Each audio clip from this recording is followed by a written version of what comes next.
We're not here to tell you what religion to practice. We're not here to condemn your lifestyle, how you're living. We're not here for none of that. In a dream, I saw a city invincible. That's the motto of my hometown, Camden, New Jersey. One of those classic American cities that used to be a symbol of industry, but today, the rest of the world sees it as a shell of its old self. Violence and murder and shooting affects us all. It's true. Violence has been impacting the community for some time, and I know because too many of my friends fell victim. We must stop the shootings in our community. We must stop the murder. Loss of life in Camden is a symptom of a disease that has become all too common in America. In the absence of opportunities, can we actually be shocked by frustration and conflict? Some people here are working hard to rebuild that invincible city with the movement they're calling Cure for Camden.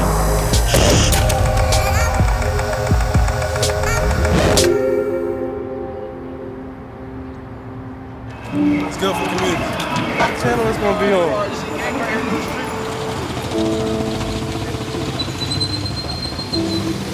Violence has such a hold on our city. You know, it's just kind of become ingrained in the city, and you know, this is something that we trying to change. Camden is a small city with fewer than 80,000 people. Once home to the nation's largest shipbuilders and bustling businesses, today it's better known for some of the highest poverty and crime rates in America. In 2014, there were nearly 1,000 cases of aggravated assault, over 250 of those involving a firearm. And with 42% of the population living below the poverty line, Camden is the poorest city in the nation. Residents like Malik have lived it.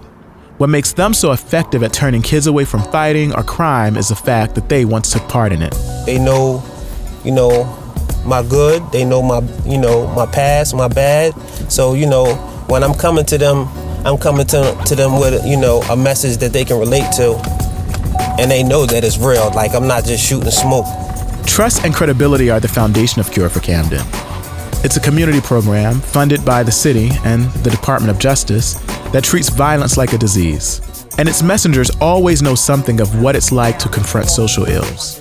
Like any epidemic, the first step in eliminating violence is early detection. The people who do this early preventative care are called interrupters. Last year, one incident will always stick out. And we were down in the park, and this happened downtown.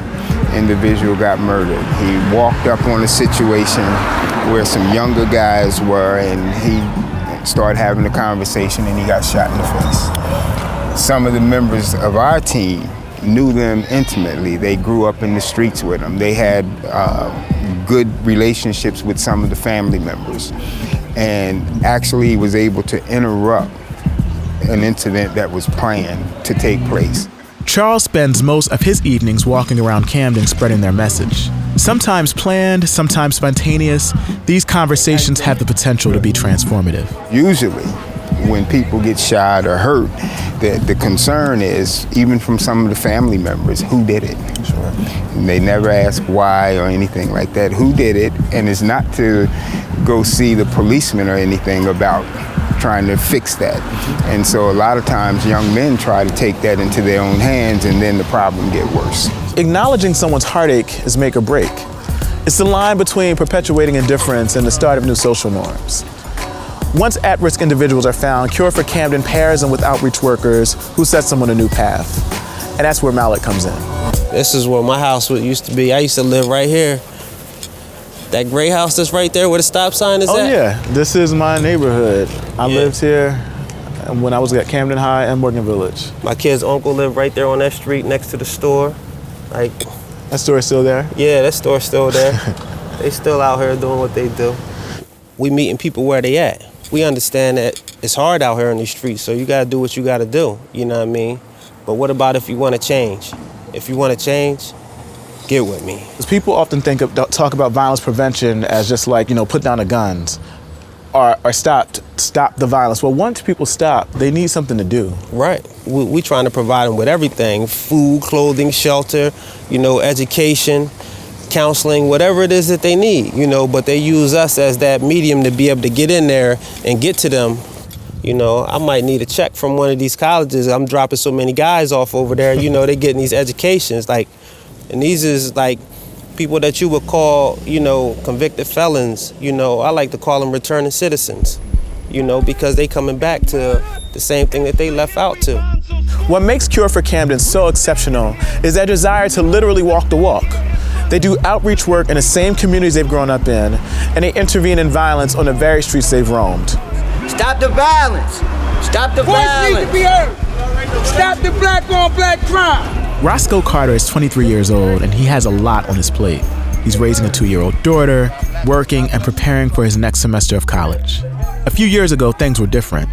While he was struggling to provide for his newborn, he got involved in the streets and sold drugs. Malik took Roscoe under his wing, and eventually Roscoe came to trust Cure for Camden. I don't know if a lot of people understand how hard that can be when you have, you know the streets. Yeah, you have a child, you know what I mean? Like, talk about that. How difficult, like difficult how difficult is it to get out of the game? Knowing like a 9 to 5, like how I want to live. I want to be able to live, have my daughter comfortably living. You know what I mean? So I'll try to make sure that we don't struggle. And then it takes me to not sell drugs for them, try to make sure we don't struggle. But at the same time, if anything happened to me, then I can't be there for my child. So it's like volunteering with Cure for Camden, passing out the flyers and stuff like that. Like, that was something new to me too. What did that feel like for you? It felt different, like for me to be like, damn, I'm actually doing something, and then people that know me in the city, knowing my reputation, and being in the streets where they see me dressed up, doing something totally different, like, damn, now everybody want to know, what's that? What type of program is that? Feel me? That I can participate and make my city a better place, I'm going to do it. Cure for Camden is a roadmap for how we can deal with violence in disenfranchised communities. People need access to more than just hope. They need connections to jobs, resources, and mentors too. It's a new model, meant to challenge us to think differently about violence and culpability. It's not about single individuals. Poverty and violence are a moral outrage. They're a sign of our collective failure. Roscoe is proof that this model works. He's now enrolled in Camden County College and just graduated from a 6-month AmeriCorps program, which provided him with professional and practical skills. At one time, Roscoe might have been seen as the bad guy, but here he is now. Through the mentorship of Malik and Cure for Camden, he's doing so much good for himself and his community.